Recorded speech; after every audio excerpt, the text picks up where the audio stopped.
Ones of people. Yeah, we always refer to our listener. There's a guy that Yeah, uh, our listener. Isn't that a shame that if that's the funniest little anecdote or soundbite this evening, it wasn't even recorded? yeah, that's it. Because We've that's a peaked. great. It's all downhill from that Don't, one funny don't be moment.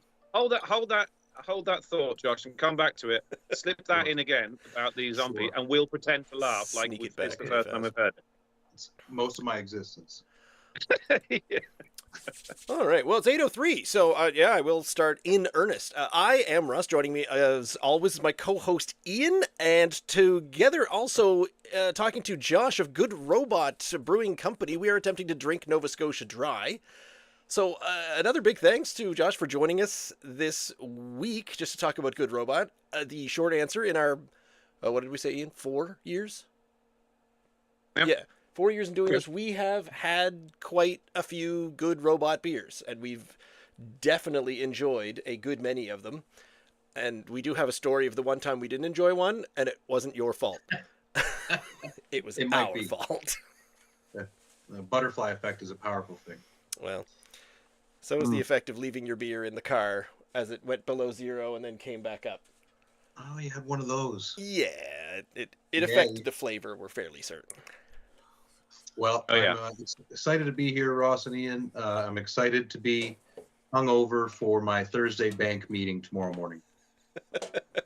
We'll we'll have to tell you about our little every 100 episode challenge that we do, which seemed like a good idea at the time until I remembered that we record this on a Wednesday, and I usually Right. work Thursday mornings. Yeah, yeah. This Hasn't been is done a yet. treat.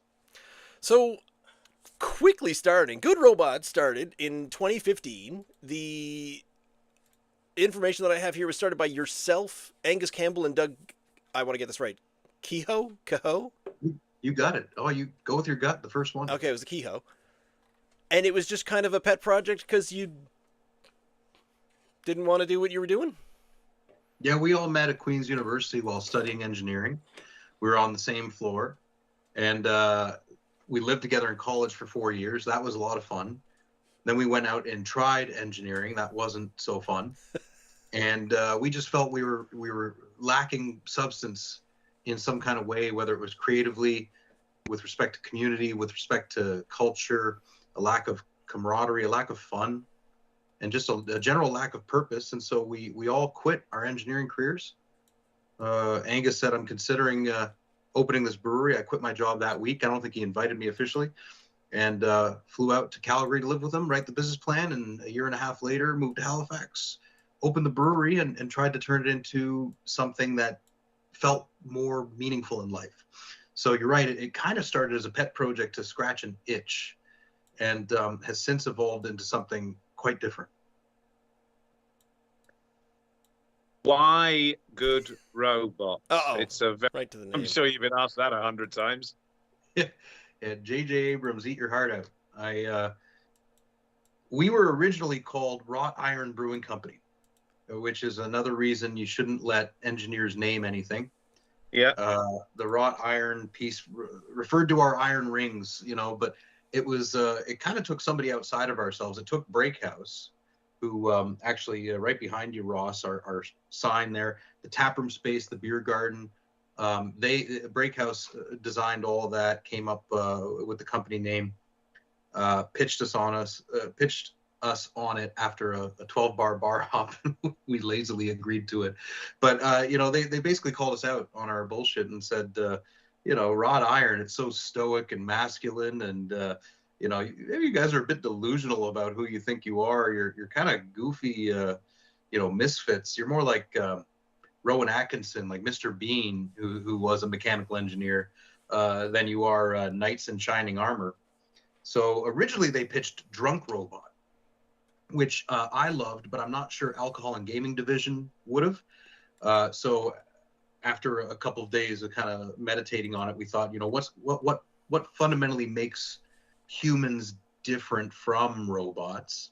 And that was not being good, but just the very perception that something could be good. Just the sense of morality and trying to get away from kind of our engineering careers where we felt somewhat robotic. Oh, I was gonna say there's an Asimov's 3 rules for robots in there somewhere. We haven't even started drinking, and we're talking about Asimov. Speaking of, yeah, we can get to these conversations, but we should definitely start because we're thirsty. So first on the docket, at the lowest alcohol percentage, obviously, is the light lager. Now, forgive me if I'm wrong in this one, but is this one of the newer things on the menu right now? Yeah, this launched last spring, about a year ago now. This is Good Robot's Ultra Light. It is a 4% beer, 3-gram carbohydrate beer, 100 calories.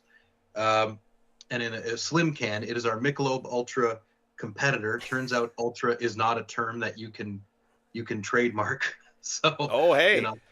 So it's our local, low-cal that'll do it. Equivalent. Now, it doesn't say anything on the can. It's just a slim. It's a very silver bullet-shaped can, if you'll pardon the comparison there as well. It does say light beer on there, and then nutrition facts. But if you want a description of the beer, it just says we've made things a little lighter, 100% local, just 100 calories.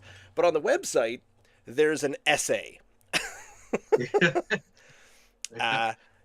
Do you hate physics? We do too. That's why our new beer is defying all the laws of gravity to lightly go where no other Nova Scotian beer has gone before. What would you say if you heard Good Robot made a beer that kept all the great flavor but shedded all the extra stuff?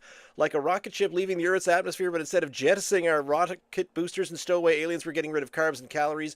100 calories per can, 3 grams of carbs. Life is heavy. Your beer doesn't have to be. Whether you're a NASA pilot training for a space mission or you just enjoy maintaining an active lifestyle with your friends, you want a beer that will make you feel lighter on your feet. Did we mention that it's made right here in Nova Scotia? When you buy other low-carb beers, big American corporations profit. You might as well be blasting your cash into space. We're ultra-local. I haven't heard this before. A lighter beer that doesn't compromise on flavor. A giant leap for guilt-free beer experiences. You haven't heard this? No, I have. That's my first time. I know who wrote it just based on the language. Oh, okay. Blasting your cash is actually one of our guaranteed. I'll bet you $10 right now. It was Brent, our creative director, who's been with us for 10 years now, and that's just very, very much him. Yeah. Well, you can tell. I mean, just picking it up, it just feels lighter. I think you put helium in it; it's thinner, so the whole thing is a very much lighter experience. And it's so thin that even children can probably drink this one. Our primary target market. Don't give this to your children. It's I've never seen a can like this. I was looking at it thinking, hang on a minute, how much is in this? And it's a regular 355, just squeezed and elongated, so it's almost the same height as your 473. It's just a little bit smaller, like a little baby brother. Yeah. I've not seen another can like this with beer in it, ever. Have you, Ross? Beer? No. No. The Monster or the energy drink market, yes. There's a lot of these slim cans. I'm not sure why it's making the maneuver there. That is very, very clear, very light in color. Yeah. Straw-coloured. Almost. I would often be a little bit suspicious unless it did say something like a 4% light. So, yes, cheers indeed. Cheers, fellas. I've been waiting. My apologies. Yeah, I forgot about that part. I knew there was something I forgot to mention. Isn't it funny how only just the other day, Tim Fisk, Ross, you know Tim? I do. I was at his studio, and he finished off with our little musical session, and he said, "Oh, do you like Miller Genuine Draft?" And I mean, I'm like, "Wow, okay, that's an interesting question." Not typically, no. And he said, "Well, I've got a pack here that someone gave me as a favor for doing a session with them." And I said, "Oh," I said, "Would you like a?" He said, "Would you like a beer?" And I said, "I'm okay now." He said, "Well, I'm just giving you the whole box."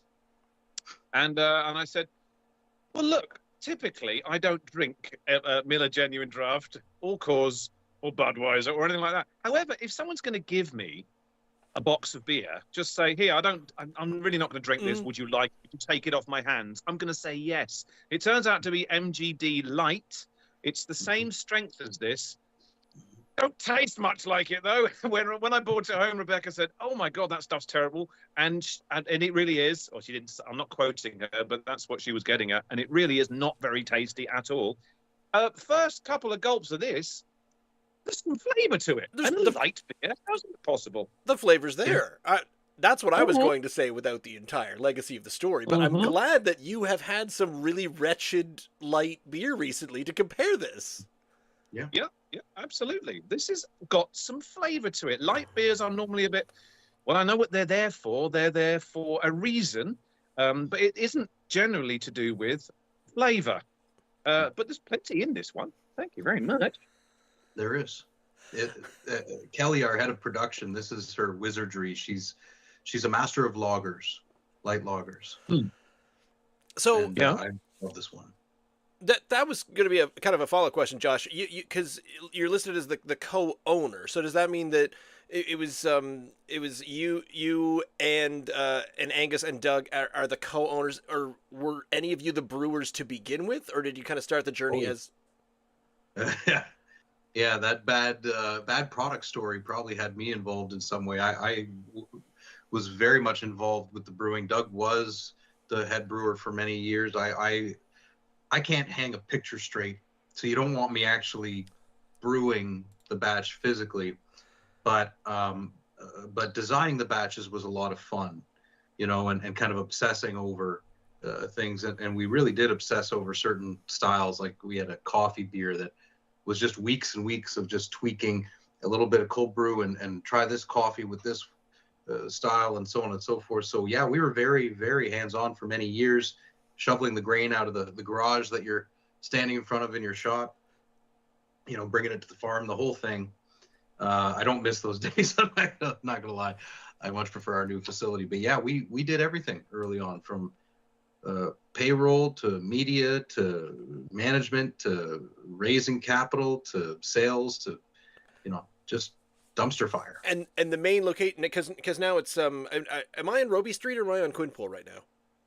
Yeah, you're at our original flagship location. So that your index finger, where the T in robot is actually my old bedroom. Okay. Yeah. So I lived at the brewery. So did Angus and Doug for the first few years. I lived there, sadly, from 2014 to 2018. So the first 3 years of operation and 1 year of planning. Angus and Doug had girlfriends and social status. So they actually had somewhere to sleep that wasn't directly above the bar or brewery they owned. And it was it was fun in our late 20s, but it was kind of a nightmare from a sleep perspective, because brewing started at 5 or 6 in the morning and the bar closed at 2 in the morning. The bartenders would have drinks after work in the office. So they'd leave at 3 or 4 and then the brew team shows up at 5. Oh man. So I'd sometimes find myself, I couldn't sleep when the beer garden was busy or the tap room was busy. I would just go down in my bathrobe and just sit at the bar. That's what, living your best life. I think we all dream of that, to be honest. Yeah. Walking around in our bathrobes, going to a beer. But so this location was everything. It was the office. It was where everything got brewed. But now the new location in Elmsdale, that's where principal brewing probably takes place. And this is now tap room and an office or two. Yeah. Legally, we have to brew there once a year. But it's so unsophisticated comparatively to the Elmsdale location, which, it was a $6 million build. It's world class. It's, we had the quality manager from Oland as an employee, doing all the processes, international food safety compliance, all that stuff. So it's kind of charming to brew out of the original location with a shovel and a pick. But quality wise, it's impossible to kind of compete with ourselves over at the beverage factory, where we produce not only our beer, but non-alcoholic wine, energy drinks, and any liquid that goes into a can. We have about 30 or 40 Atlantic Canadian clients, and we make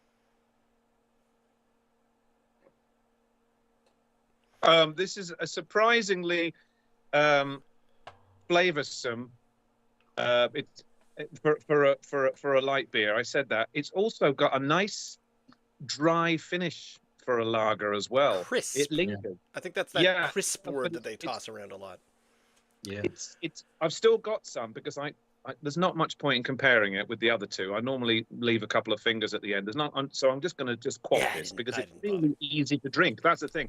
It is a light, summery drink, or for if you want to quench your thirst, but you don't want the alcoholic content that comes with traditionally a more flavoursome beer. But this has got plenty of flavour for a light ale. It's easy to drink. It's refreshing. There's plenty of flavour. It's got a nice dry finish to it. I'd have another one of these in a heartbeat. Well, my only stipulation to that is I also, maybe about a month or two ago, I saw that there was the Good Robot Lager, like not the light lager, the 5.5% in the LC. So we usually, we pick things up, we put it over there in the cooler for availability. And since you couldn't get them in individual cans, I bought the whole case. So I put aside 2 so that Ian and I would be able to drink them later. And the other 10 have definitely disappeared pretty quickly. It's sort of an evening sip. And it is very much, it is the same flavor, and where the lightness of the flavor, it's not that same kind of light. It's not like going from a Coke to a Diet Coke. It's like going from a Coke to a just ever so slightly watered down Coke. So it's keeping up the flavor, and it's the same flavor as the full percentaged 5.5% lager in my mind. So well done on keeping it tasty. Thank you. I mean, all credit goes to the production team. I wish I could say I had anything to do with it, other than some early insights or whatnot. But yeah, this was their baby in terms of production, and not an easy beer to do. It kind of common. Is it your first attempt at the lighter offerings, Josh? Specifically, a light beer. The very first light beer we did in 2015, we came out with 3 cores. We had a Gosa, so the sour beer with salt and coriander. Great beer to start with in an evolving market that's already scared of what a craft beer is. We had an American Pale Ale, and then we had our Tom Waits for No One, which is our American stout that we still produce today. We opened May 9th with an 8% basically imperial stout. And a strange German style with salt and coriander nobody had ever heard before. So it didn't take long into the summer, before we took a stab at a light beer. Interestingly, in Nova Scotia at that time, there wasn't, Nine Locks wasn't open. We were number 14 in the province. Nine Locks opened, I think, 2017. Nobody was making a light beer. And I don't mean tall ship, like an amber from Garrison. Nobody was making a light beer. And also at the time, corn was the enemy of everyone. You mentioned MGD. I actually like Miller Genuine Draft. It's a little confessional there for you. I like it when it's free. Yeah. Allow it. Yeah, me too. That's what I was getting at. Right. I drank 2 that night. Yeah. Well, it's and maybe it's I'm half American. Maybe it's the corn-loving American in me. But corn was getting such a bad rep. Craft was being so kind of condescending and saying, you're basically dumb if you drink light beer, American beer, and so on and so forth. So we decided to make an old, strange American style called a Kentucky Common, which was basically corn beer with flaked corn. And it was friggin' delicious. And behind it, I don't know if you remember from circa 2014 or 15, they had the I Am a Craft Brewer video that Brewers Association of the United States made, and it was a bunch of brewers standing around going, I am a craft brewer, I am a craft brewer, I'm a craft brewer, I'm a revolutionary, and I don't drink that corporate shit and whatever. And they just they were basically smelling their own farts. It was unbelievably it was obnoxious. So cringy. We decided it was very cringy, just so self-indulgent. And me and my creative director Brent, who obviously wrote the Ultra copy that you read earlier, decided to make a parody video of it in which we talked about corn being one of the primary ingredients in this beer, and that because craft breweries were surging and they hated corn, it created a hole in the corn market, a corn hole, and that by drinking Good Robot's corn beer, you would fill the corn hole. And so, instead of I am a craft brewer, our video was I am filling the cornhole. I am filling the cornhole. I am filling the cornhole. And the video went kind of local viral. And we had people at the tap room to Ross's left there, right, yelling across the bar, "Fill my cornhole!" And so, and people would slam them and say, "I'm crushing that cornhole." And just that beer was super fun, and it was delicious. I mean, even Stillwell loved it. They ordered that early on multiple times, and if we knew what we were doing, we would have leaned into it because it was a great beer. It was distinct. It brought a new audience in, and it had friggin' hilarious kind of organic stickiness to it that people had a fun time ordering it. We talk about that an awful lot, where there's and we make fun of the fact that if you go into the craft beer, the local section of the NSLC, what do you see? It's just lane upon lane, just rack upon rack of IPAs, because that's sort of what people understand, what the market in general wants to see. And the industry is. We're a bit more along the lines of we want the novelty, we want the crazy bonkers, fruit cake, tort, sour or something nutball like that, and we try them as best we can. I mean, some of our most famous ones, we've now had 2 beers that taste like Christmas trees. We're like, so it does. Yeah, I love the novelty. Our vision statement as a company actually has the word quirky, and I love. I'm having a lot of fun right now. I've taken over the guest taps at the Robie Street Tap Room. Oh, because in Halifax, you've got 40 or you've got 60 breweries in the province releasing interesting stuff every weekend. There's nowhere to get it. Right? So I started signing up for these beer lists, and it's like I'm blown away every single week. It's we got a peanut butter Teddy Graham vanilla marshmallow stout made with sassafras and Holly Hunter's tears, and you're just going, oh my God, I gotta give me 20 liters of that right now. So I'm trying to put more of that stuff on our tap room, because right now Good Robot the brand, with wholesale and with our beverage co-packing, we're not going to be able to make stuff under our Good Robot brand for probably the next year. So I'm just going to fill our taps with all the other breweries who are making 4-barrel, 5-barrel, 10-barrel stuff that's really experimental and filled with Teddy Grahams and dreams. That's awesome. That's following on from what Ross was saying when he started this off, and then was wondering about when we would run out of beers. Clearly, it wasn't actually running out of beer. It was running out of individual beers. We were concerned that once we'd gone through a few hundred local Nova Scotian ales, all of a sudden we were going to be like, damn, we need to do 2 next week, and we don't have 2 left over.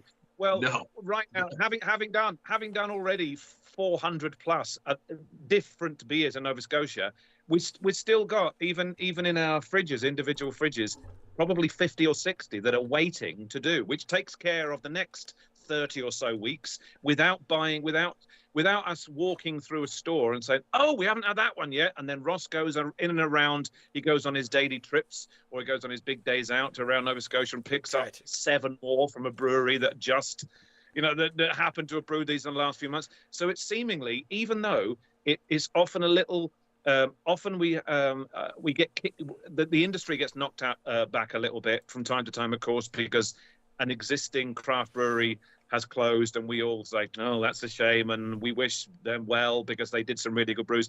Waiting in the wings is another one, just waiting to take over and produce another 5 or 6 beers. Incidentally, before I forget, coincidentally, I heard you mention there about 5 or 6 minutes ago that Tom Waits for Nobody, for No Man, was your first beer, and coincidentally, on Ross's first podcast 4 years ago, the very first beer that he happened to try was that same Tom Waits for No Man. Is that not a coincidence, Ross? You couldn't have written that. I love that you're just proud of yourself for finally being able to understand the Google Sheets that I shared with you and being able to scroll through and see all of the beers that I put in there. Did you see the sweat pouring off my brow as I was trying to figure them out? And I did. And as soon as I saw it, because I went through the half a dozen or so that we had tried, like you said, 6 or 8 Good Robots over the last few years. Like you said, the only one really that I struggled with was funnily enough, was the Oat Cake Computer, which was the one which was the one that was left out and froze overnight, and the whole podcast. Josh, we went through 45 minutes of me on mute anyway, so that my entire Was that one? Oh, talked about this thing. He'd forgotten to amp me up, so I was all it's just this. Yeah, I hate that you can For about fact check 45 me now. minutes. oh man, Yeah. Yes. that And basically it's all describes that beer. it's all happened to Good Robot. They are living strong in our podcast. I don't suppose that one's still being produced, is it? I don't think I don't see it on the site. No, we had, if you go to our Untapped, I think we've done about 150 beers. But you know what? There's more. There's more? Because I Jeez. looked it up because I said to a friend of mine who's another beer lover, and he used to do a show as well. I said, "Hey, we're talking to Good Robot. Do you have anything you want me to ask them?" And he said, "Yeah, a bunch of years ago they did something called what did he call it? Something Moon, some kind of stout that was part of an Ontario collab, or he called it an Ontarable collab, and I'm not sure if that's the actual name for it. But he just said, yeah, find out if that's ever coming back. I said, I'll bring it up, but I have no idea. Oh man, I mean, I remember Red Moon Landing, which was a tribute to the women behind the NASA calculations that the International Women's Week, the women of Good Robot brewed. That was a big red beer. Okay. But honestly, we brewed so much.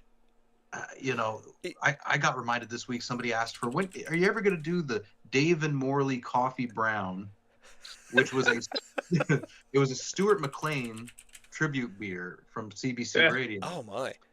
And in his television or radio program, he had two characters, Dave and Morley, and it was a very charming couples kind of affair. Oh, I know it well. My kids used to listen to them. They had the recordings, and they'd go to sleep on them. Well, it was fantastic. It turned out, we didn't know this when we made it, but Stuart McLean was sick in the hospital, and his family had found out we were making it and reached out to us, and we ended up getting a CBC reporter from, I think it was Newfoundland, I can't remember his name, but he did a really good Stuart McLean impression. So we wrote a script, again, Brent, with the unhinged ultra marketing that you were reading earlier. Yeah. We created a script that was basically 10 minutes of insanity. I think Margaret Thatcher was involved in it somehow. And he read that in Stuart McLean's voice and basically did a Dave and Morley Vinyl Cafe episode that was a promotion for our product. And then we sent the Dave Morley Coffee Brown across Canada to British Columbia, and CBC tracked it. So that's like one of, 200 or whatever beers. Maybe 50 of them have interesting stories behind them. Every week, I swear, every 2 weeks minimum, somebody says, "Are you ever going to do insert thing that has been removed from my memory?" I feel like we've stopped asking that because, and we talk about this a lot. We're getting older, so it's the kind of things, if I want things exactly the way we've always had it, and here is my cheese sandwich, and I eat that every Sunday kind of mentality. I'm arriving there very, very quickly, but I also appreciate the fact that someone says, "Oh, remember that raspberry peanut butter porter that you guys did?" And they're like, "Yeah, that was, we're not going to do that one. That was last summer. It didn't sell that well." And I was like, "Yeah, I really, really liked that. It's gone. Okay." And then I sort of say, "What else you got?" And I have started gravitating towards a brewery, not for what they've got, but what they have experimented with in the past, what has really caught my eye. And I know that I can't get 5 or 6 of my favorites because they're years and years gone. They're out of memory entirely. But I'm glued to, I know that place. Whenever they come up with something new, it's always really good. And there's over 50%, I would have to say, of the craft breweries in Nova Scotia do that for me. Sometimes I like the gamble. I know in general, consistency is a good thing with respect to a product. You don't want it to run out on shelf. Yeah. You don't want it to taste different batch to batch. But there are some breweries who are good at some things and not at others. And sometimes it's fun to kind of go and grab a smattering of their stuff and go, all right, I'm taking a swing out of left field with this, Marmot IPA that they got with bay leaves and. I would love that. Yeah, fermented in horseshoes, and you're like, I don't know. But and 3 out of 4 times it's going to miss, and then they nail one that's really crazy, and that's where the surprise factor comes from. I don't get wrong. These days, with the prices the way they are, it's nice to go to an unfiltered and know that whatever I have is not going to be bad. But sometimes it's fun, when I'm kind of in the mood for it, to let the server choose my food menu for me. Right? You just order what you would order for yourself. I like doing that with breweries too. What do you got on deck that sounds wild, and just swinging for the fences? In another remarkable coincidence, Josh, the one I just saw you cracking and you're now quaffing off of, the Good Robot Diablo. Yeah. Just happened to be when Ross asked me if I would come along and join him on episode 16 for the first time. Your first. Yep. This happened to be my first episode and this is purely we weren't in a time capsule and fast forwarding to make sure that we both. No, this is absolutely true. This is the first one that I tried on the podcast.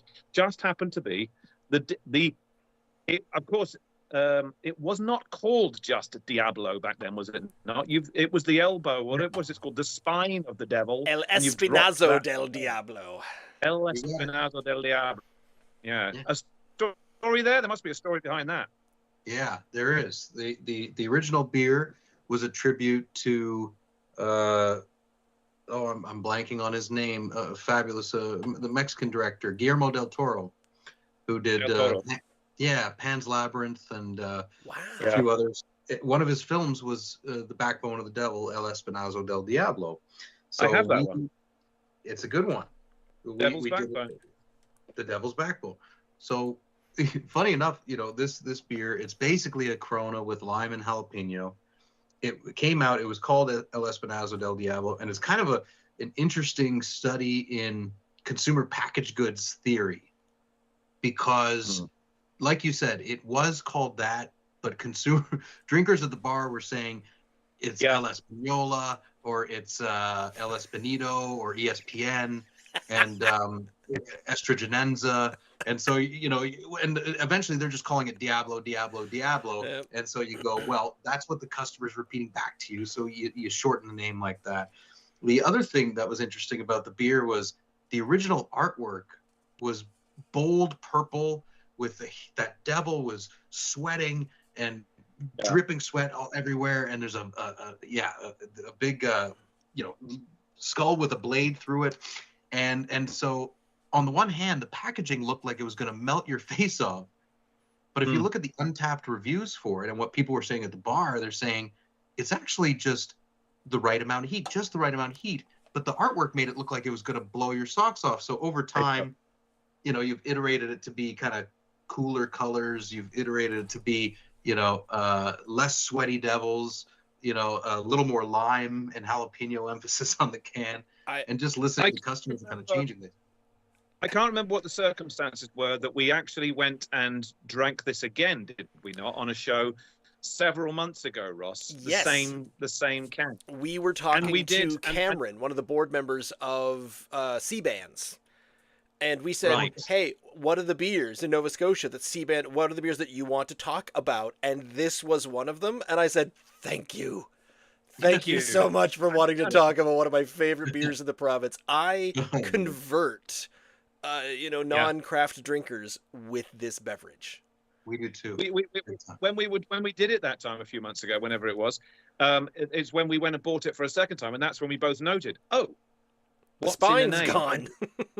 We kind of came to that conclusion that you've just explained there. We didn't know what the rationale was behind, but we kind of guessed that was the explanation for it. The people just could not pronounce the other word, so therefore just the brevity, just make it quick and easy. So we kind of guessed that. And the first time, just harkening back to that very first time I tried it, it took me the second can. I remember thinking the exact same thing when I cracked this one. Immediately the lime it's the lime that hits you straight away. Just cracking the can. I was on Ross's deck there on a lovely summer's day, and what I wanted was a nice refreshing beer because it was a hot day. And here I am drinking a Mexican lager, and I crack this open, and I get immediately the smell of the lime shoots up my hooter. And I was waiting also for the heat that this thing was promising me, because I kind of figured, looking at the can that you've just said, and the fact that it had the pepper in it, I was waiting for this to hit me hard. It took a while. It was very subtle, but eventually, by the second can, I had 2 of these cans. We did. By the time the second one came around, my whole mouth was coated with this warming feeling of the pepper. But of course, my thirst was being slaked by the delicious limey lager that I was imbibing. It's a real belter, isn't it, Ross? And I haven't come across a beer in Nova Scotia that does this, that mixes the heat, the subtle heat, with the refreshing lager, quite like this. My story always goes back to, I'm almost positive, but my memory's blurry. This was maybe about 8 years ago, and I found, I think it was Propeller that had done, and it was one of the regular cans, and it just said on it, jalapeno. And I said, well, I'll give that a try. I was trying out different things, and I tried it. And if you could add or definitely multiply by at least 30 the Scovilles in this one, that was what, and similar flavor, but that the spiciness was ramped up. So when you had a little sip, you said, ooh, yeah, okay, tastes like jalapeno. I'm getting the flavor, and okay, yeah, that's pretty, oh my God, what is happening right now? I feel like I just drank hot salsa. And the thing was, I said, and as I described it to people afterwards, it's a very lucrative marketing scheme, because you're sitting around and you're like, I need to drink something. Ooh, and you smash back your jalapeno, and then you think, I need a second one stat. And then your night's over. The funny thing with this one was, in the original batch, it was 2,000 liters. Doug and I made this one together. It was loosely inspired by, Doug wanted to make a Mexican lager, and he wanted to put lime in it, since people already do that with Corona. And I had recently been in San Francisco, and my partner at the time and I went to a Mexican restaurant right off the plane, and the food was so hot that I couldn't taste the Mexican beer I had with it. Because So I remember just thinking, it would be nice if it had a little something to kind of give it some backbone against that, this extremely hot Mexican food in San Francisco. And so I came back, and, Doug happened to be making this Corona plus lime product, and he's like, what do you think we should do to quirkify this? The funny thing is this product tanked for a long time. We almost got rid of it, and now it's our number one and our fastest growing product for 3 years. We talk an awful lot about what's a nice word for ignorant? Non-creative beer drinkers, maybe. And they wander in, they said, okay, where's the one that I like? Where's my Olin export? I'll buy that. But I feel like just about everything that's interesting, it has that sort of that immediate tank of popularity, and then a slow crawl up. And another good example of that would be, Beth's Black Oyster Stout from Sober Island is still in the LC years and years and years. And I've tried it, and I'm like, that tastes like fish. Why am I drinking fish beer, and why is it delicious? I don't understand. So I love it. They must have done the same thing. Everyone just said, okay, hang on, I know beer, and beer is not fish. This is fish. Yeah. I mean, most people know this. People remember the successes, right? But for every Diablo, we've got 20 oyster gosas.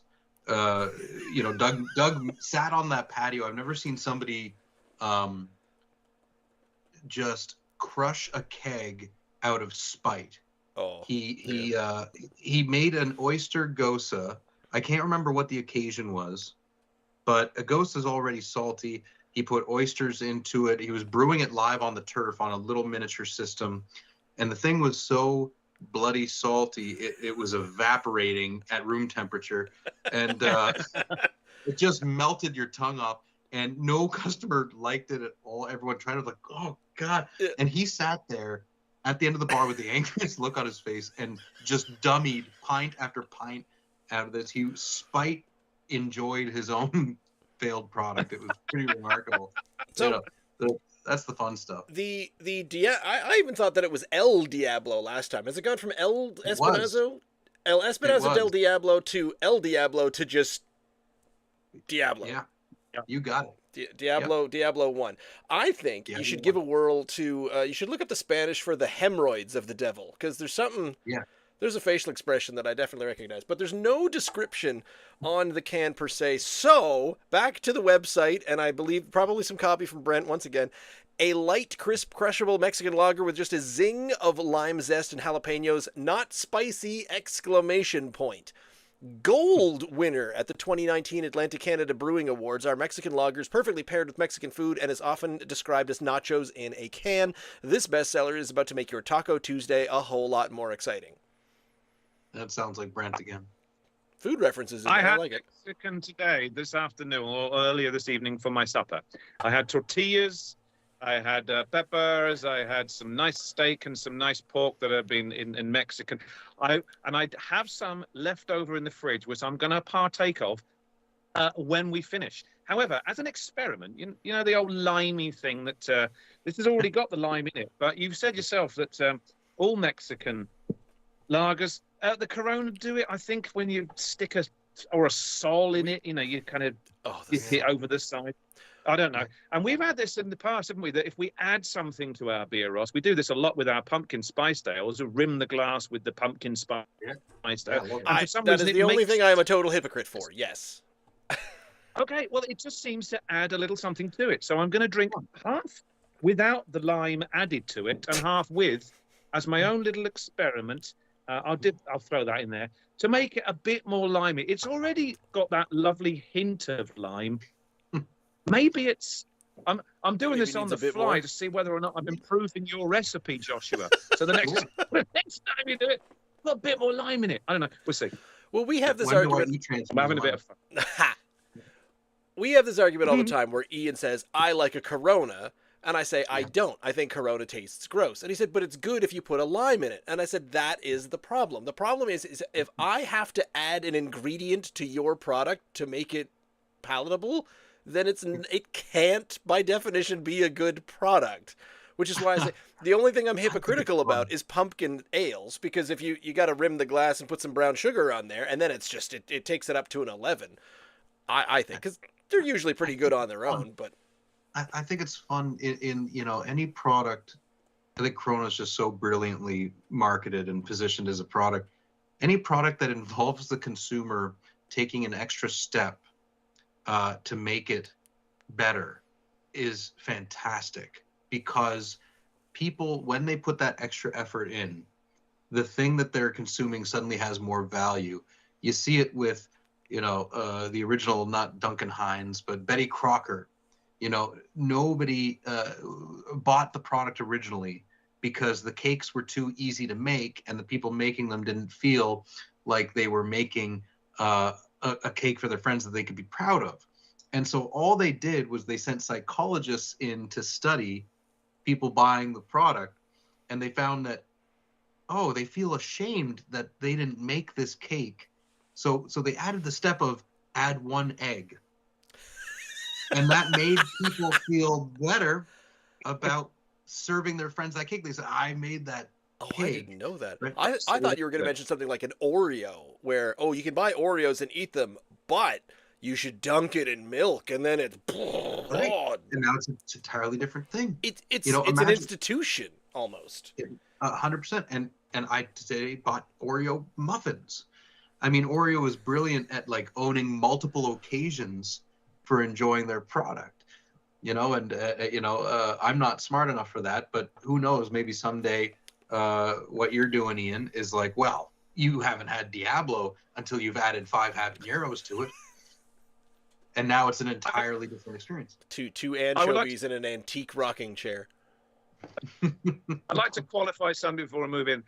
I never said I liked Corona. Yeah. What I said was this: it benefits from having a slice of lime in it on a warm or hot day. And I also did say, and I will stand by this, The Corona Zero is as close to a non-alcoholic taste of its alcoholic equivalent as I found on the market.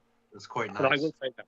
Did that make sense? Yes. It's, Corona is not laden with flavor, is where I'm going. You add a little something, and it's perfectly fine. It's a palatable drink on a hot day. Yeah. But its zero equivalent is as close to its alcoholic big brother as I've tasted on the market, is what I will say. Agreed. I thought they Heineken, Zero, Corona, and Guinness all did fabulous. Weirdly, Guinness Zero is I don't know how they do it, but I wish everyone else could take a leaf out of whatever book that they're reading. Guinness is so close to, or non-alcoholic is so close to its big brother. It really is. It is a bit of a step backwards, but when Josh, you suggested beers that we would drink tonight, and here's a quick little glimpse into. I did look it up on Untapped, and there are 293 beers, unique beers. Reviewed from Good Robot Brewing. So that's what you got. You are nearing 300. But in choosing these ones, was the Ultra chosen because of what I would only describe a kind of recent popularity of a lower to no alcohol percentage beer in the industry? Yeah. For a few reasons. And a lot of non-reasons, a lot of psychology, right? Of the emotional side of buying. You sent in your team of psychologists as well. Yes, yeah. It's mostly me drunk in a lawn chair sitting in NSLC stores asking customers questions. The Ultra, well, I think was Angus's, if I remember right, his kind of direction. First of all, the original slogan in our tap room at Robot was "I don't want to grow up," which was something one of the founders, I don't remember who, said in an interview early on when we were opening in 2014, 2015, and now we have a bunch of employees who used to drink and carry on, who are parents, and if they get a beer, a 4%, that they can have one and drive legally, and still take care of their kids is good enough for them. It's like, oh, that's their vacation, so our brand and our followers have grown up a little bit, but also there is this segment of both very young people and very not very old people, but I should say people in the 50s and 60s who are diagnosed with something, diabetes, for example, or whatnot, and their doctors say you can't have this, that, and the other thing, and they tell them to essentially cut back on all the beers but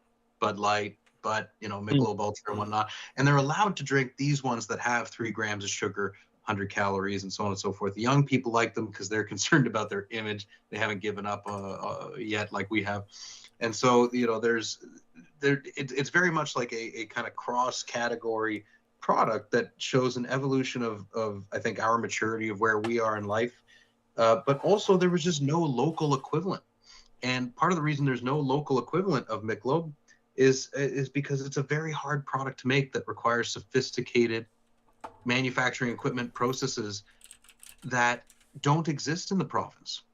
And have you tried the Sleeman Clear, that 2.0? Your thoughts? Yeah. Solid. Yeah. Okay. If I may, I found it. I almost felt that I might as well just not have any, because I find it. It's like it's so subtle. It's like drinking what do they call it? A bubbly. It's a water with a slight flavor of something. I found it almost no flavor whatsoever, even less than the MGD or the light beer there. Yeah, that's more. It makes it gives me even more praise to throw at the Coronas and the Guinnesses you talked about, because they managed to make a flavoursome beer with zero alcohol. Yet the Sleeman Clear, for me, there was almost no flavour to that, and yet it was 2%, I think. I don't know how these geniuses, how these wizards do it. On that note, may I ask, I don't want you to divulge your secrets, sure. But seeing as after you made this, 5 6 years ago for the first time, have you in have you also do you do this thing where you listen to your customers to say some of them are saying it's a little too peppery, and therefore the next batch we'll remove some of the chilies, because I am finding, Josh, that the lime, even though the lime was prominent to the smell, the lime is actually more, and I'm not just talking about the fact that I threw a lime in this one, but I think the lime is more prominent now than it used to be, and the chili, as a result, is more refined. Is that true? Have you used less of the peppery ingredient over the years? The peppery ingredient it has remained essentially constant. The lime has changed in so much that we don't spend all day zesting limes like we did once upon a time. Right behind Ross there in that garage, we used to have when Black Sheep Restaurant was our partner, you know, on Diablo production days, they would be just 6 interns just zesting limes, just helping us out while the kitchen was slow. We'd be feeding them beers and we'd all be zesting limes. I mean, it was just zesting limes. There's really, I don't know if Toyota has figured out how to do it better, but it is so arduous versus the peppers can be blended. You know, you can have a giant blender, so they could be chopped nice and easily. But doing limes at a 3,000 or 6,000 liter scale is, I can't imagine. Oh, it's the 7th layer of hell, you know, and really? Where the devil would be.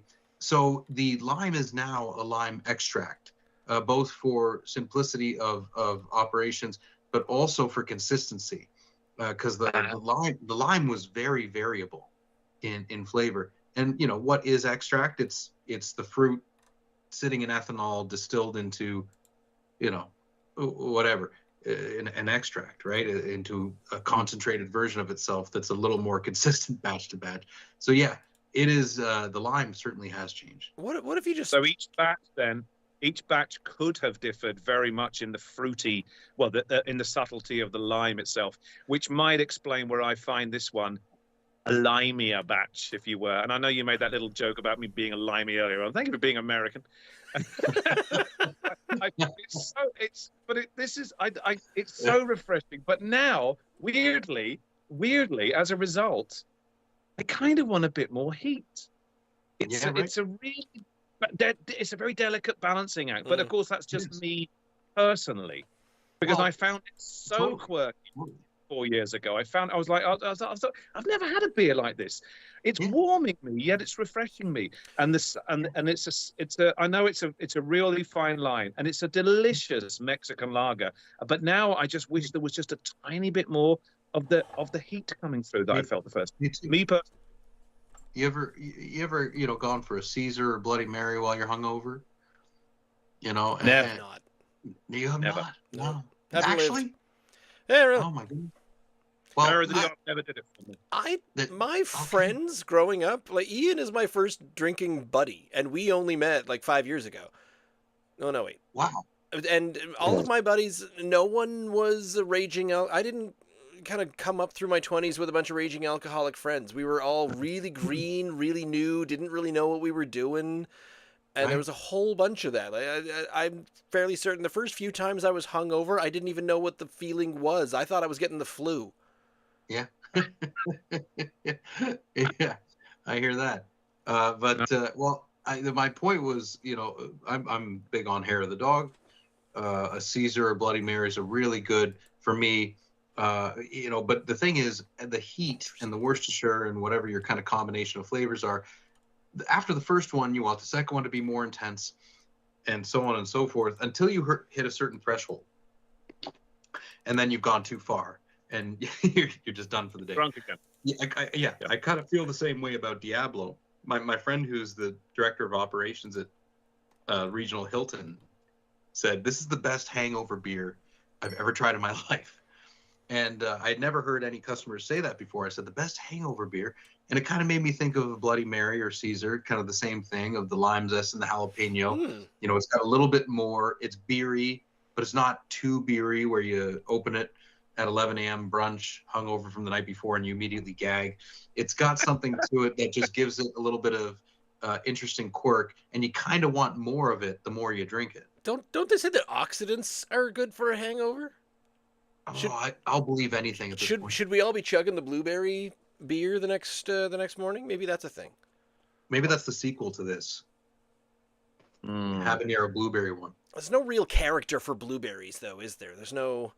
That's tough. The Oxford. You could call it the Oxford blueberry, but they might get a little mad about that. Yeah, character. Call it the blue sinkhole and get them really pissed. I have been doing a small amount of background research, and would you believe that the number of light ales at the LC, we've got, so Garrison's got a light ale, 9 Logs with the light dirty blonde, and let's see, under the lager, you got Breton, Two Crows, yourselves, Toller over at Burnside, and where? Yeah, that's about it, because there's the Toller light. So 6. Yeah, half a dozen. And that would be sub 5%. I think, 4 and beyond, maybe a 4.5. But I also like to think, and honestly, a lot of these look brand new to me. I know the dirty blonde light has been there for a little bit, but the Toller light has certainly been around for a couple of years now. And I'm just feeling having these conversations with, especially the brewers themselves, and everyone's saying approximately the same thing.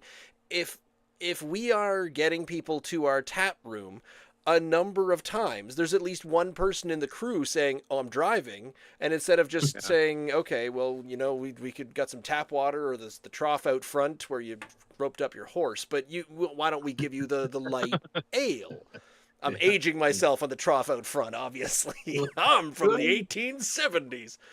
Yeah, my family's from Idaho. For context, the trough is pretty much on my family crest. I am envisioning so many excellent family crests. We're not quite Deadwood, but we're not far off. So, okay, I apologize if I missed the answer to this, but as we went through, Josh, your reasons for choosing these 3, the Diablo, is it just that it is the kind of the funky, unsung, no one else has got one like it, but it's still a big seller kind of beer?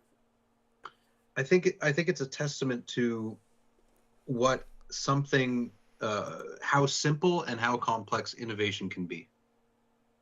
What I feel like it defines the craft category. I certainly think it defines Good Robot in terms of it's familiar enough, but it's got this quirk. It's just different enough. It's not completely wild and crazy. It's basically a Corona, which people understand. Why am I drinking a Corona when I feel like I've already eaten the nachos, but they haven't arrived yet? It's got a little bit of something that a big brand might not take a gamble on. That's the reason. That's the very reason why I was saying that when I tried it 4 years ago, I thought, "Oh I've never tried anything like this." And I hate to say it now, it's still far and away better than a generic Mexican lager. Don't get me wrong, but when it's fucking delicious. But what I want is that little bit more craftiness to it to make it just that little bit more outside the box. You know what I mean? Yeah. But then of course, you are running a business, and we're very, very aware and very appreciative of the fact that a craft brewery, while wanting to give unique and individuality and really interesting flavor profiles to its customers that are looking for that kind of thing, we're still aware that you need to shift units to stay in business. And therefore, it's got to be, we know you've got to streamline the two, and it's a very fine line. It's a really fabulous Mexican lager, and it's fabulous. And it's even better, Josh, with a bit of lime in the bottom. I mean, there you go.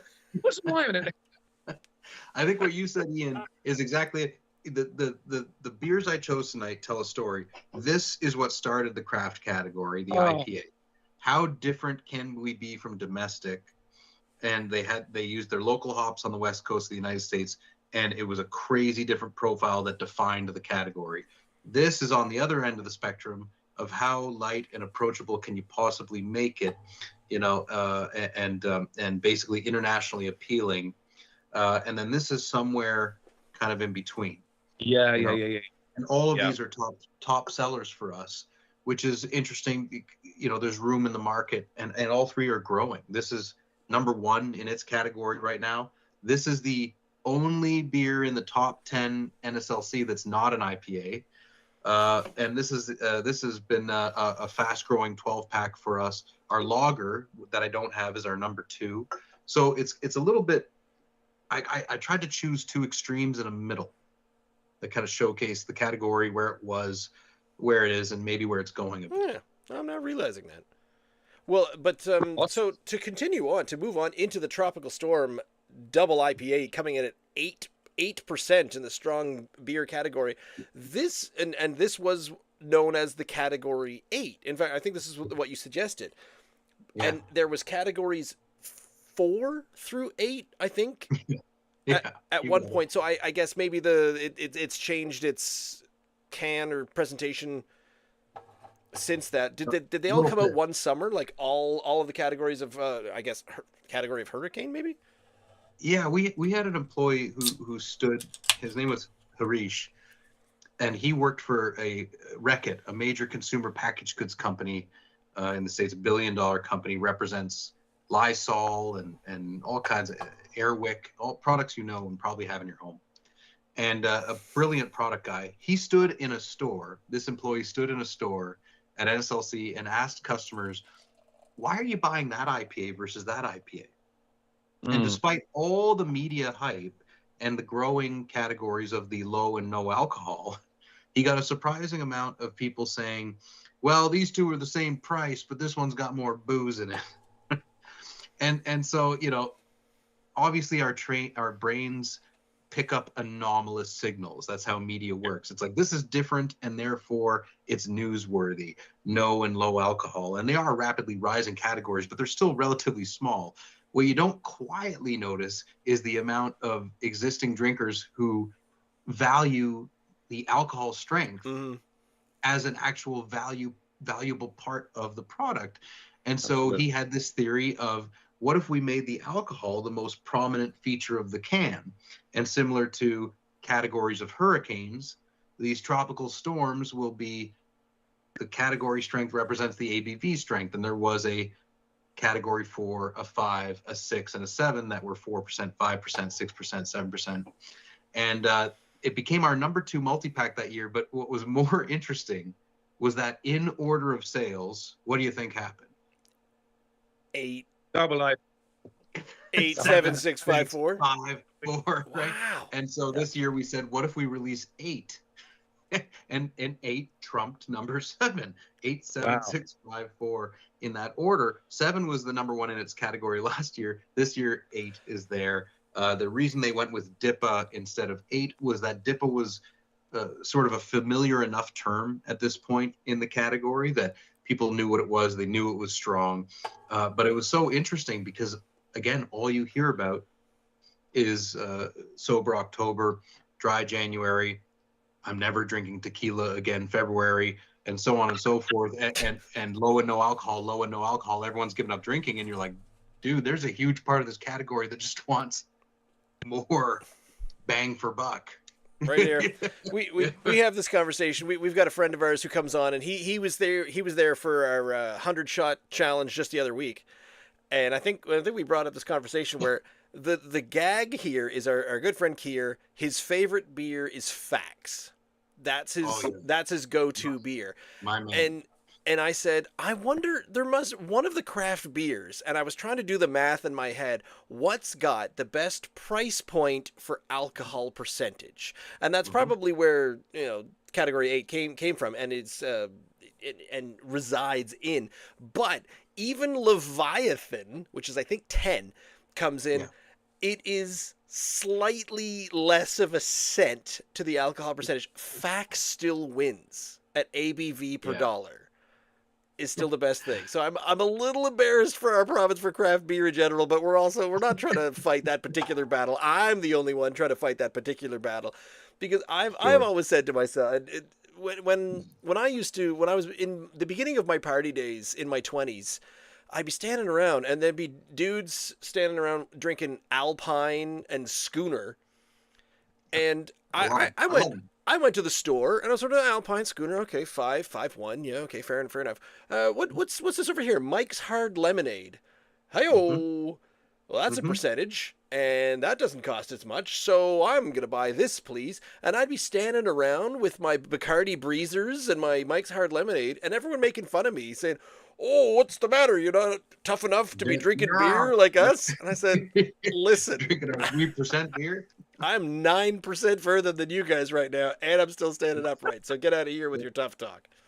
That was always a funny thing, was that beer implicitly had this masculinity to it, even though Yeah. it was, you know, in the world, the number one most consumed beverage along with tea. You know, and I'm surprised we sort of didn't turn it on its head and go, oh, you you want a little, you know, scone with your afternoon beer there? You love it. I'm drinking 7% Mike's Hard Lemonade. I know no one ever picked up on my strategy. just decision to shame everybody in that exact way. But that was I think the plan somewhere in the back of my head. I don't think it's stuck. This is nearly all fitting in my glass currently. That is some hazy, but you did say the word that worries me, and that is West Coast. Did I say that? Can I say something at this point, Ross? I have held off on cracking this beer because have I not waxed poetical to you yet, Ross? Enough about this double IPA by Good Robot. If I haven't, I'm about to say something. Okay, when I brought this round to you about 3 months ago, something like that, because they were in the stores, Josh, and like I say, when we're going into liquor stores, by the way, Ross furnishes me with about 10 times the amount of beer that I do with him. But when I found something new as well that he hasn't got already, I buy a couple of them, and we kind of swap our beers together so that we can do these podcasts on Wednesday evenings. Now, I bought 2 of these together, and I gave one to Ross, and I kept one for myself. And one evening, my girlfriend and I, Rebecca, who is not, all 3 of us, by the way, have come very late to the IPA game, if you will. It's only quite recently that we've began to really accept IPAs, and to the point now where we quite enjoy IPAs. But about 2 years ago, when we tried our first double IPA, we were blown away. We thought, what the heck? We don't like IPAs, so why is this double IPA better than a single IPA or a smash variety? We assumed it would be twice as bad. We thought it would be twice as bad. And we learned very quickly that it's, of course, the malt profile is doubled as a result of it. And when people start throwing in different ingredients and balancing this hop versus malt profile, that we find that we don't get acid burn as a result of it, and it's a far nicer, even though of course the strength is quite often very much higher. Now we've tried a number of these double IPAs and triple IPAs, and that Ross was alluding to down the years now. This one, about 3 months ago, as I say, we're sitting on the sofa. I said, "Oh, I've got that beer in the fridge there. That we got one for Ross and me. Let's just have half a can each of that." Oh my God. That one and another one that night, and we're both like, this is absolutely delicious. Now, the problem is, ever since then, I've kept replacing the can about 10 times. Because every time I go out, I say, let's get a can of that just in case we happen to review this coming up. I need to have another one. And what happens after about another day and a half, we're like, let's just drink that can of of Tropical Storm Double IPA. We'll get another one next time we go out. I've had, between us now, and Rebecca's probably waiting to have the other half of this as well, I've had about 10 of these now. This is not new to me. This is so good, Ross, and I do hope that you feel the same way. It's so, what we love about the double IPA, and this one specifically, without even popping the ring pull, is it's got everything, Ross, that you and I talk about now. It's the squashiness, the haziness, the oranginess, it's everything I want from a double IPA is in this can, and it is so delicious. Spoiler alert, I'm going to love it and give it 10 out of 10. Because there's absolutely no room to write a description on the can, because there's just so much delicious artwork. And Ian and I talk about...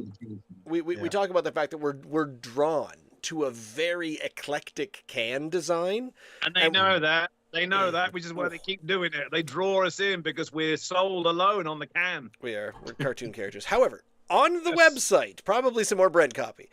A new Tropical Storm has been brewing at the Beverage Factory in Elmsdale, Nova Scotia. Tropical Storm DIPA is a double IPA with an 8% ABV. It's bringing gusts of clementine, mango, and pineapple with some major hazy waves. Double IPAs are known for their stronger ABV and their stronger juicy flavors, so prepare yourself for a Tropical Storm DIPA. I smelled mango, and to be honest, I smelled more tangerine than clementine, but maybe that's just the zest of it. Didn't get any pineapple off the smell, but I am looking forward to the taste. Oh, it's so good. Thank you. This is also Brent's artwork in conjunction with one of our artists, Kyle, by the way. Kyle worked, if you couldn't tell, for Mad Magazine for many years. Wow.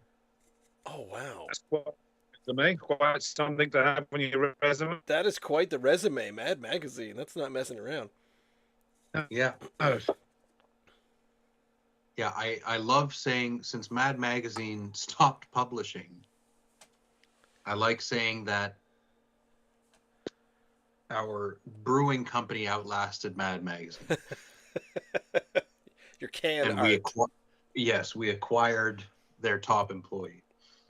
It's so tropical, isn't it? It's just so hazy and squashy. And one can of it, by the way, Ross, one can of it, I don't know, don't go cycling down the road on a busy afternoon on the road. Because I have had just one can of this, and I felt it immediately. I mean, as it would happen with probably Kia's Fax. But this is an awful lot nicer to drink. I was drinking so much of these in December that I wasn't going to do dry January. I was going to do no double IPA Tropical Storm January. That was my goal. That was your goal? Yeah. No, I don't need to give up drinking. I just need to give up Tropical Storm Category 8 double IPA because it would be a Tuesday night and I'd have one. And then, of course, it's so good, I would have two.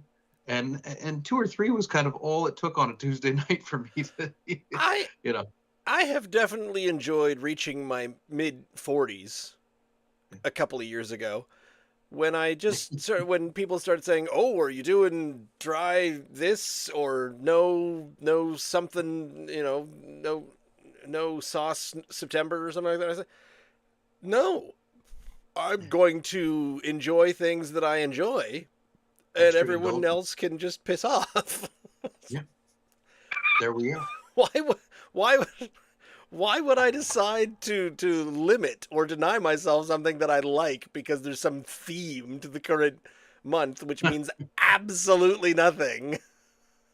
No push-up March is coming up. Oh, that's excellent. This particular greeting card tells you that you're not supposed to wear shorts in July. Well, screw that. I'll do what I like. There we go. What do you think? I've been waiting for this, Ross. When you said that Josh was coming on from Good Robot and Tropical Storm was one of the selections, I was very pleased. I mean, I've already said I've had a good number of these now, but I wanted to get this one out there. This is just there are so many good double IPAs and now increasingly triple IPAs in Nova Scotia now. So it's I've got another one in there, not another one of these. The Hoppy Place, which is huge. I mean, talk about your little ultra can there. This is about 3 of these. What was that? It's that a was huge Burnside, isn't it? That's. Thing. And I think we've got another couple of other ones from I think North Brewing's got 1 or 2. The big ones. I think is it Garrison or is it Propeller? No, the big giant one. The big giant one is Burnside. Yep. I'm fairly certain. Oh, is it Burnside? For some reason, I remember the big hexagon B on the side. You're right. You're right. Right. Which is also delicious, but and I don't want to cast any. All the double IPAs I've tried are all so good, but this one I keep going back to this one now for the last 2 or 3 months. It's so good, and that's not just because you're on the podcast. This is so good. I'm blushing, which you can't tell because the tropical storm just turns me red anyway. But I'm so happy. You know how they talked about post-COVID and in any market after tumultuousness, the K-type curve of economic recovery? Oh yeah, we're very familiar with whatever the hell you just said. I read about it all the time. I keep my eyes off it. But yeah, couldn't put it down. Well, Yeah. in brief, after a tumultuous market, some businesses skyrocket, some people get wealthier, and others don't, right? And it goes downward like this.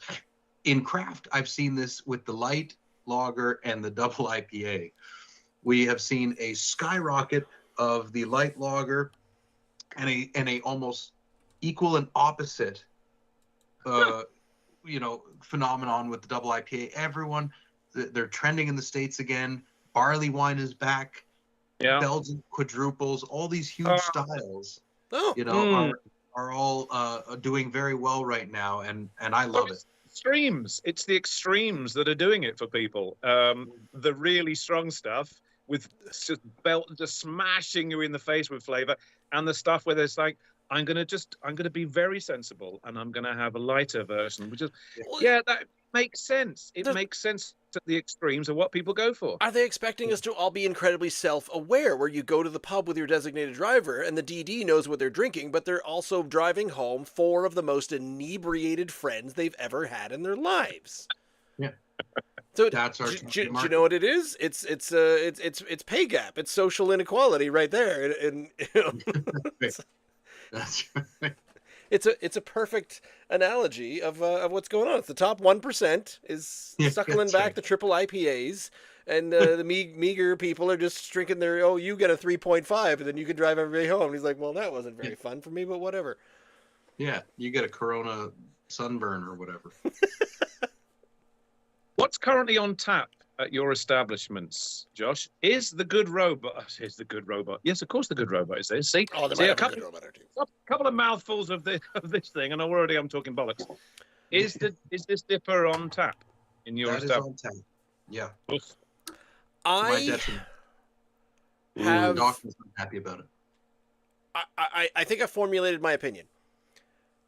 This is very, very good. It is very, very smooth. It comes across as a little bit dry, which me as an enjoyer, I like a flavor to completely punch me in the face.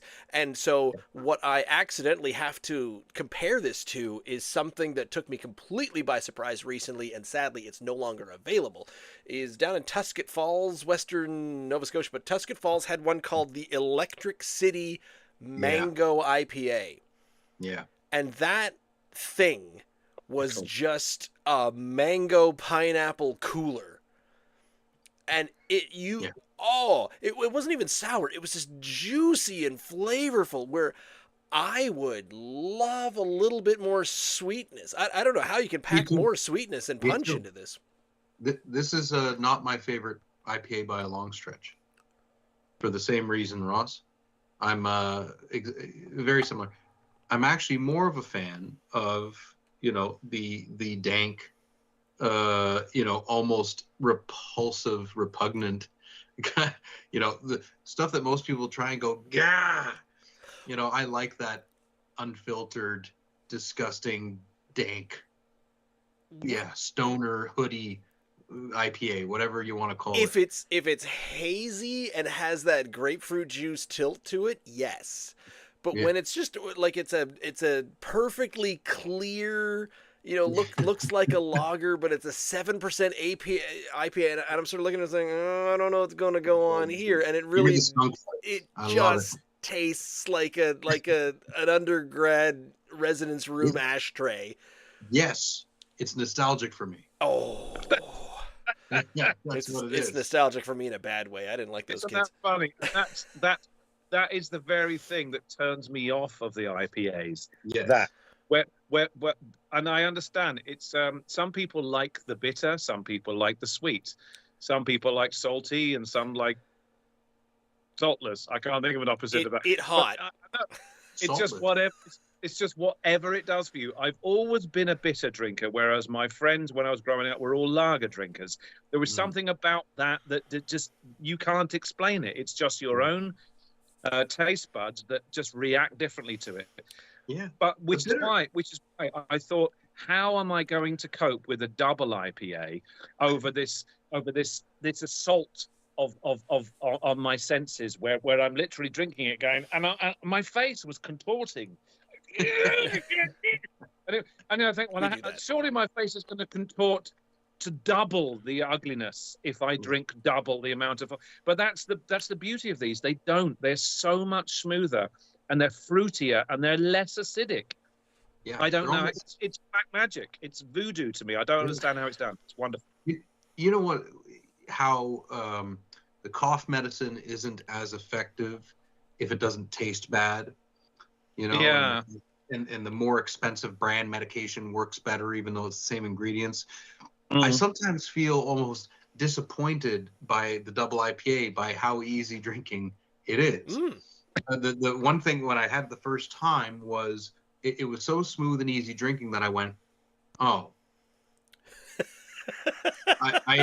I kind of expected for 8% that it would give me a little bit of what you're talking about, Ian, of that punch you in the face kind of, this is 8% and I want to have a bit of a just a bar rail of tequila at the nightclub kind of reaction. It needs to be work. You actually need to be working at it rather than it. That's what happened to us on our first triple IPA night. Did it? Where we had the Propeller Leviathan and the I believe the Space Words from Two Crows at the time. Space Words. And both of them, it was basically like drinking a grapefruit juice cooler. And we said, this is remarkably easy to drink. And then about halfway through, you thought, oh, I'm quite inebriated now. Yeah. It's my daughter's birthday. And it just sort of happened. But that might be the equivalent. I'm thinking of the liquor equivalent, the hard liquor equivalent. Have you ever got hammered on Southern Comfort? Yeah. No. Right. Well, I've drunk half a litre of Southern Comfort one evening and didn't even know it until the next morning. Or when I went to stand up and thought, oh my God, I am so drunk. And yet because it's so easy and orangey and smooth, and if you mix it with a butter. Whereas if someone said, here, drink half a litre of neat whiskey, it would be a job. It would be 3 weeks worth of pay to do that. And that's if you make it smoother and easier and a far more just the easier thing to do. But I understand it. If you really have to work at it, you know it's alcoholic. If you don't, then it's fucking dangerous. And that's why we call it danger juice. Yeah, the really smooth but really high percentage stuff. And this, I want to describe this as grown up. This is a grown up kind of beer, because there's that dryness that's good. The flavor is there. It's it's just sort of the animated robot standing on two sharks with a chainsaw.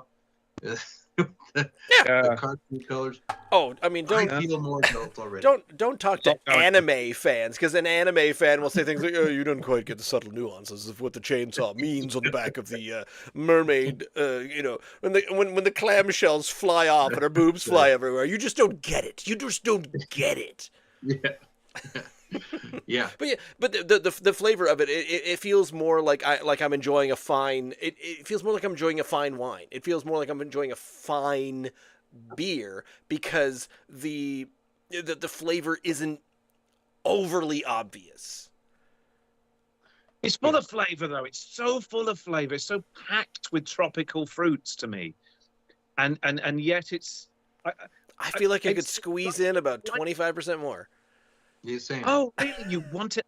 Oh, I don't want any more. I don't want it to become. You're glad you didn't have that mango IPA that I did, because it was. Maybe it was. Maybe. That's what's so interesting about the whole thing. I'm still a bitter drinker, Ross. At the end of the day, that's what I want, man. Yeah, I Yeah. still lean towards my ales, my bitter ales, rather than the fruity or lagery things. Therefore, I want it to be less sweet. Don't get me wrong. Sometimes I'm drinking a stout, a locally crafted stout, and I'll say to myself, "Could do with it being a bit sweeter." Mm. I'm not saying it's right that it's all that this is a singular road I'm on here. It does change, and I can't explain it. But I don't want this to be any more than it is. I found, and so has Rebecca, we bought like so many of these. I've kind of found the double IPA, and there are more than there's so many out there now. It's great. There must be 8 or 10 double IPAs here in the in Nova Scotia alone. And I don't want to stop drinking the others, because if I come across them, I'm going to drink them. But this is what going to be right on high on my list. If I want a double IPA, to say to someone, if you want a double IPA, give Good Robot. You could do worse than giving them a look. I think you just had, inadvertently, Ian, you just had one of the best inspirational quotes for any parents listening. Just tell your kid what Ian just told our Tropical Storm Double IPA. I don't want you to be any more than you are. Aw. Aw. That's a very Best dad advice I've quote heard. right there. That's delightful. Don't aspire to anything more than you already are. You mentioned Dad, that how many dippers have you had? you mentioned that the Roby Street location, you want to turn it into more of a sort of a spotlight on a lot of Nova Scotia craft breweries. You're going to have a few things, so like the guest tap thing happening on.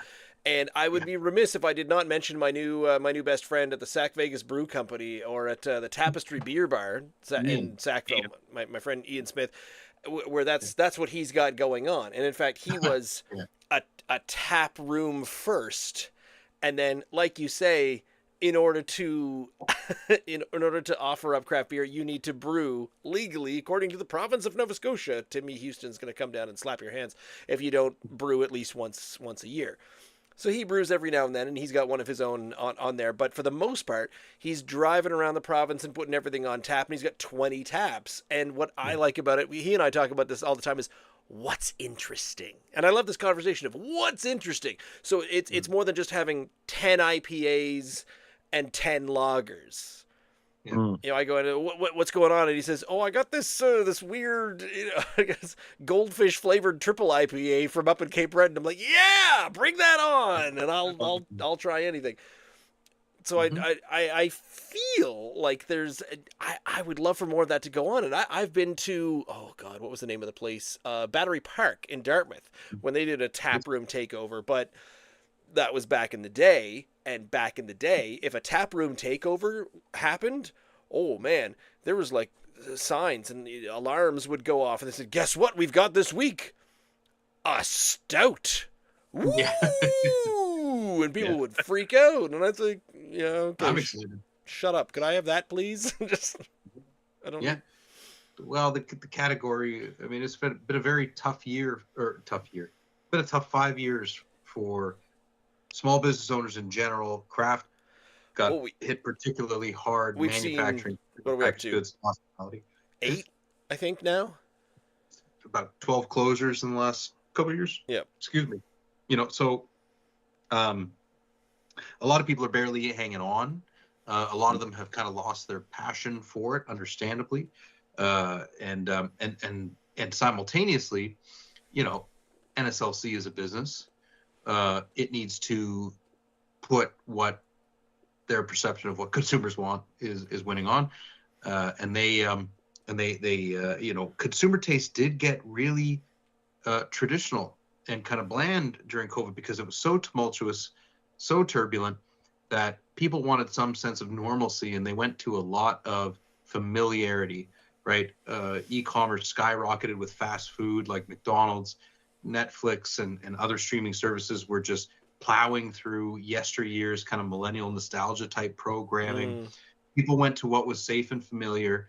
Light lagers picked right back up after declining to seltzers for a handful of years, and now they're back ahead of the White Claw category. And so you did see this massive sort of return to what's safe and familiar, and I don't want to gamble on anything. And the consumer taste shifted, and a lot of the stores service that, and a lot of the craft breweries can't fulfill that brand promise.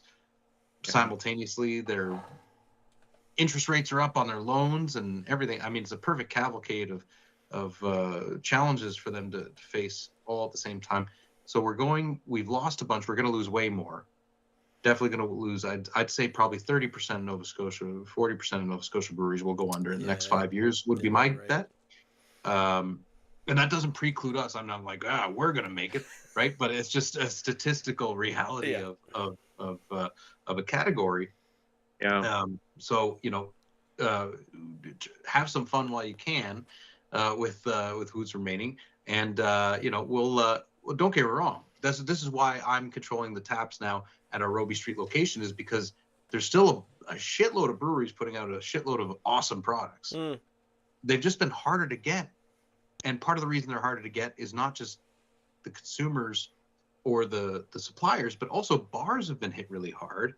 And a manager doesn't want to make their life that's already 60 hours a week more complicated by dealing with a small brewery that doesn't even have a website or a registered sales email, or a company in which the founder is not the brewer and the salesperson as well.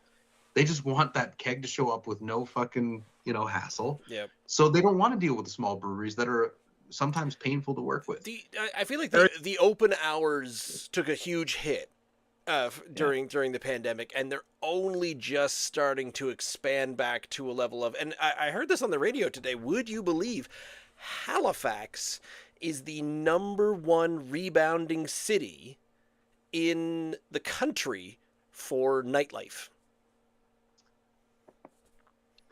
Well, I'm from Ottawa, so yes, I would. There is an interesting thing that's come out of that with the craft brewing boom. Let's call it. I mean, it did boom. 10 years, 15 years ago, 16, 17 years ago, when I arrived, there was so little, Josh. Mm-hmm. Locally here, we had Paddy's, Garrison, and Propeller in the city. There was so little in the craft brew. There was nothing. There was nothing. So you went to a liquor store and there was just the regular stuff, and it was dull. And you hit on something there earlier on, saying that people would go in and get maybe something that they almost did. This one's at 1% more, so I'll get more for my bang for my buck here, which is why I went for Moosehead Dry originally. Don't explain it. Anyway, what's come out of this of this kind of rise of the craft brewing that I've noticed is, in recent years, of course, the big boys have felt that. They have felt that, and taken COVID out of the equation. If COVID never happened, I think they would have had to have really battled hard. COVID hit the smaller boys, obviously, an awful lot harder than it did the big boys. But the big boys were also saying, okay, craft breweries now are making really good beers and taking away some of our profits. Therefore, we got to step up our game. And this little small batch that they all started doing, putting some interesting flavors and some spins on things, and making generally better beers in a smaller batch to serve to people that were more interested in not your generic flavors and walking out with a 12-pack of Bud. So therefore, at least the big boys stepped up to the plate a little bit and said, we've rested on our laurels for 100 years. We need to be making better, more individual beers to sell for a niche market who are clearly interested in that kind of stuff. And therefore they did look and say, guys, we've got to change here with the environment. Put in a little bit of effort. I do hate the fact that you're saying that if it comes to fruition that 30, 25, 30, 35, 40% of craft breweries will close over the next 5 years. And there will be people waiting in the wings to take their place. There always will be. But also the big boys, at least it's stepped their game up a little bit. And they know there is a market there for people who aren't wanting just to drink shitty ass beer that just tastes of beer that Ross alluded to earlier on. Just beer. It just tastes like beer. But they want something that actually tastes of something. And so it's not all doom and gloom, even though even though these are tough times for the little lads. It's a real. I think it's gonna be okay. Of course it will. I mean, fundamentally, they always have this the plot and economics of startups, where they have this overvaluation period where they're skyrocketing and they're worth way too much, and then this extreme moving in the opposite direction where it's normalizing, just like any wave, and it eventually settles out and does this. We're going to lose a lot of people. We're going to gain some new ones. The breweries, and when I say 30 to 40%, I mean the ones whose model can't be sustainable in simply being their regional community brew pub. If you can be a profitable brew pub for your community, you're going to be fine. Yep. If you've got a good brew pub model, you could be there 70 years, multi-generation family model. The problem is when they don't know what lane to pick, and they do, oh, we got 1 or 2 wholesale SKUs and also this tap room. We don't really invest in either, right? And you got to kind of make this one work or make this one work. Find a success until you can find all the successes. Right. And the thing with Nova Scotia that's unfortunate is I really like the people here. It's a province that's focused historically on production, forestry and fishing and whatnot. They're really good at making or catching or farming the product, but they have no idea and no interest in how to sell or market it. And you see that in a lot of this industry is you've got some really good brewers who were anti-marketing, literally, who said, oh, we don't need marketing, we just make a good product, and if you build it, they will come. Yep. And literally one who is now not existent told me that at Stillwell one night, I don't need that marketing stuff, and they're gone. Field of Dreams is maybe the biggest marketing or business lie I've ever seen in Hollywood. That too many of us listened to for way too long. Too many. If you build it, they won't come. You need a sales team. You need a marketing team, or at least a founder who is the face and the push behind growing the company. And when the founder's trapped behind a canning line, or trapped making a beer at 7 p.m. on a Saturday night on Valentine's Day, instead of growing the business, then you've got a problem.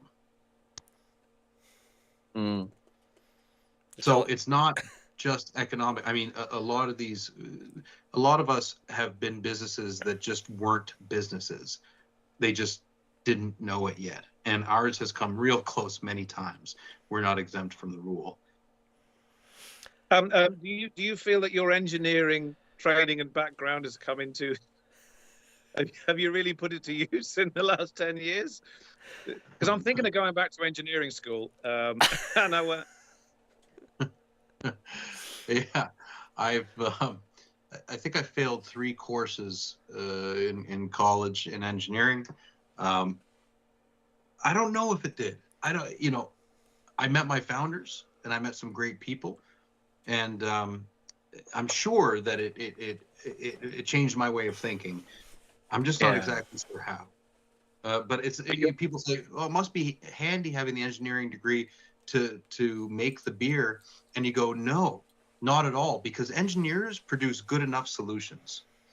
And really, really good brewers are hyper focused on making it perfect in a way that drives engineers crazy. A good brewer is much more tactical. They're much more scientific. They're much more, could we get it down to...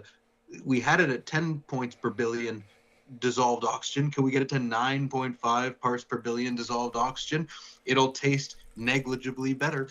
And engineers are not like that. That is so much more of a scientist or even a tradesperson or a tactician of that obsession with just refinement. So I don't think it really has. I think it's been handy in terms of this is good enough, that's good enough. A solution today is better than perfection tomorrow. It's been handy in that way, but it also a detriment in terms of overthinking things, because a lot of engineers just tend to think and not make moves based on gut feelings, which slows a business down. And small business can't move slow; it's got to move quick. So I don't, in some ways, a huge detriment, big minus. In other ways, I'm sure quite positive.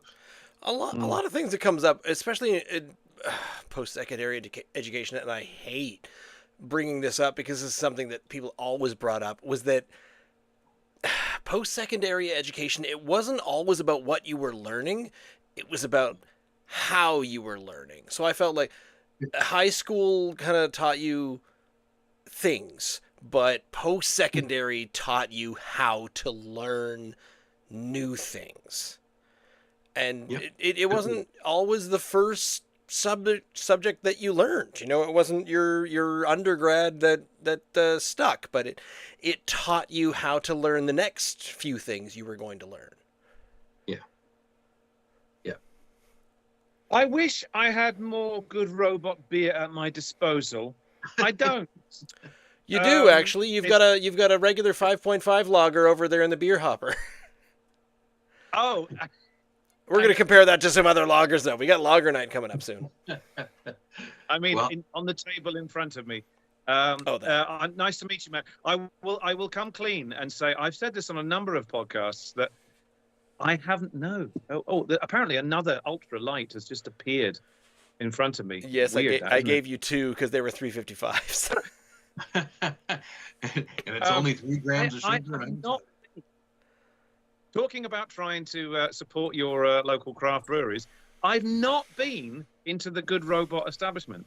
I don't live right there, Josh. I mean, you know, I'm 100 miles up the road. Don't get me wrong. But when I've been in the city, I've passed that location that's right behind Ross now so many times, and of course it catches your eye every time you're driving by because there's normally lights up, and anyone that's driven past it that's not familiar with the area must be thinking, what the hell's that? And I've said to myself on a number of occasions, I'm going to go in there and look that place out. But I do buy your beers, and they're bloody good, and they're all so many of them do come and go in the liquor store. And Diablo is one of my faves. Dipper is pretty much my favorite double IPA, and Rebecca's. Keep whatever it is you're doing, keep doing it. I'm going to head on out. So all the best to you, and I'll bid you a farewell. I'm out of here. Bye. Thank you. And Ross, I'm going to bid you adieu as well because I have 2.5 robot beers in me. And if I don't use the restroom, I'm going to explode and be the first self-imploding guest on your platform. So Luckily, it hasn't happened yet, but I get it. appreciate the invite. One thing for you and your listeners, or listener, as Yep. you joked earlier. Oh, he'll love it. Whatever beer you folks want untapped at Good Robot Roby, comment, email, whatever it is, I will tap it. All right. The next Well- tap is on us. A lot of my favorites aren't available anymore, and I hate that. I'm very archaic. Well, then I'll get a time machine and retroactively tap it. If only it were that easy. Quick, Smithers, my time machine. Ross, thank you for hosting. This has been a lot of fun. Thank you so much. I want to thank Josh Counsil for being here from Good Robot Brewing, and I want to thank Ian, my co-host. You can check us out on our YouTube page, youtube.com/@drinknsdry. Our podcast is available at all the podcasty places. You can go straight to the source at drinkns.unsupervised.beer. I think that's everything. My announcements are going off. So good night, everyone, and thanks for tuning in. Thanks, everybody.